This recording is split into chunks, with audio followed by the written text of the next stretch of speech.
आज आमच्या इंटरव्हेन्शनच्या ॲप्लिकेशनमध्ये मेहरबान न्यायालयानं असिस्ट टू पीपी म्हणून आम्हाला मान्यता दिलेली आहे। पीपीचाही से कॉल केलेला आहे, आरोपींचाही से कॉल केलेला आहे आमच्या अर्जावरती आणि त्या अनुषंगाने आता आम्हाला संधी आहे त्याच्यामध्ये असिस्ट टू पीपी करण्यासाठी। आमचं प्रकरण असे आहे की आमचे जे क्लायंट आहे मुश्ताक मोमीन यांनी त्यांच्या एका सिव्हिल डिस्प्यूटमध्ये मध्यस्थी करून तो matter they arrived at a compromise आणि accordingly some monetary arrangement was entered into Mushtaq Momin आणि अग्रवाल यांच्यासोबत।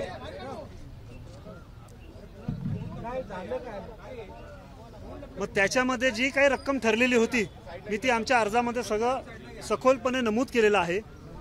त्या अर्जामधली संपूर्ण रक्कम न देता यांना रक्कम पूर्ण दिलेली नाही आणि त्याच्यानंतर यांना उलट छोटा राजांच्या नावानं तू मला ओळखत नाही, उरलेली रक्कम जर तू मला मागितली तर मी तुला आणि तुझ्या परिवाराला उडवून टाकेल अशी धमकी दिल्यामुळं यांचे ते पैसे आलेलेच नाही। आणि मी माझ्या पक्षकाराच्या समोर सगळ्यांना हे क्लिअर करतो की पैशाच्यासाठी आम्ही हे काय इंटरव्हेन्शन फाईल केलेलं नाही, आम्ही आमचं क्लेम सोडून दिलेला आहे। यांचा जो कंडक्ट आहे छोटा राजन यांचं नाव घ्यायचं आणि सगळ्यांना नंतर धमकवायचं।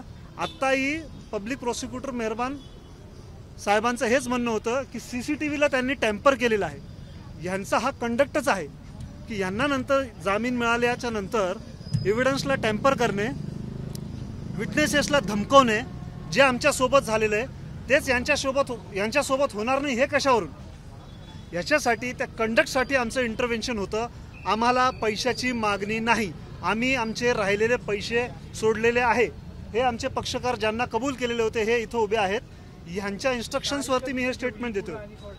पुढची तारीख अजून आता आम्हाला कळालेली नाही आहे, आम्ही अजून चालू आहे। आणि आमची दखल जेव्हा आम्हाला धमक्या देण्यात आलेल्या होत्या, आम्हाला म्हणजे मुश्ताक मोमीनला धमक्या देण्यात आलेल्या होत्या, त्यावेळेस मुश्ताक मोमीननी the honourable president of India, prime minister, home minister या सगळ्यांना पत्र दिलेले आहेत। आमच्याकडं सगळे कागदोपत्री पुरावे आहेत, दखल घेतलेली गेली नव्हती। त्याच्यानंतर मुश्ताक मोमीन यांनी प्रायव्हेट कंप्लेंट केली होती, त्या प्रायव्हेट कंप्लेंटला देखील या अग्रवाल्स यांनी गन पॉईंटवरती त्यांना ते विड्रॉ करायला लावलं। यांच्याकडे व्हॉट्सअप चॅट्स देखील आहेत, काय स्वरूपाची धमकी दिलेली आहे, कशा पद्धतीने यांच्याकडून विड्रॉ करण्यात आलेला आहे तो मॅटर। आणि त्याच्यानंतर यांनी additional chief secretary of Maharashtra त्यांना एक पत्र लिहिलं होतं की अशा आशयाचं माझ्याबरोबर वागणूक झालेली आहे, मला अशा पद्धतीनं धमक्या देण्यात येत आहे, आपण दखल घ्यावी। मेहरबान ॲडिशनल काय नाव त्यांचं मन्नू कुमार श्रीवास्तव साहेब यांनी Pune CP if I am not wrong Amitabh Gupta साहेब होते त्यावेळेस, बरोबर का? त्यांना लेटर पाठवलं होतं की याचं कॉग्निझन्स घ्या। त्यावेळेस देखील जीवे मारण्याची धमकी देण्यात येऊन सुद्धा कॉग्निझन्स घेण्यात आलेला नाही। म्हणजे यांची रेंज काय, हे काय लेवलची लोक आहेत, हे सगळं कंडक्ट दाखवण्यासाठी आम्ही आज इंटरव्हेन्शन केलेलं होतं। आणि का म्हणून यांना जामीन देऊ नये, आम्हाला आमचे पैसे नको आहेत। जवळजवळ 1,32,00,000 रुपये आमचे त्यांच्याकडे बाकी आहे, आम्ही ते पैसे मागत सोडले। आणि 2021 पासून जेव्हापासून मग आम्ही आमची कंप्लेंट विड्रॉ केली मुश्ताक मोमीननी, त्याच्यानंतर यांचं काही धाडस झालं नाही की परत पुढं यावं। कोणाचं धाडस होईल?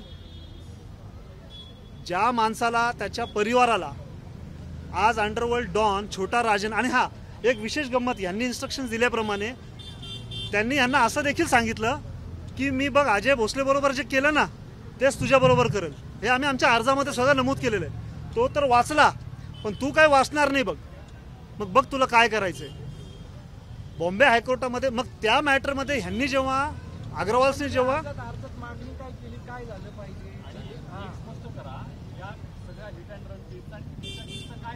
त्यांच्या कंडक्टच्या अनुषंगानं आम्ही आलेलो आहोत याच्यामध्ये।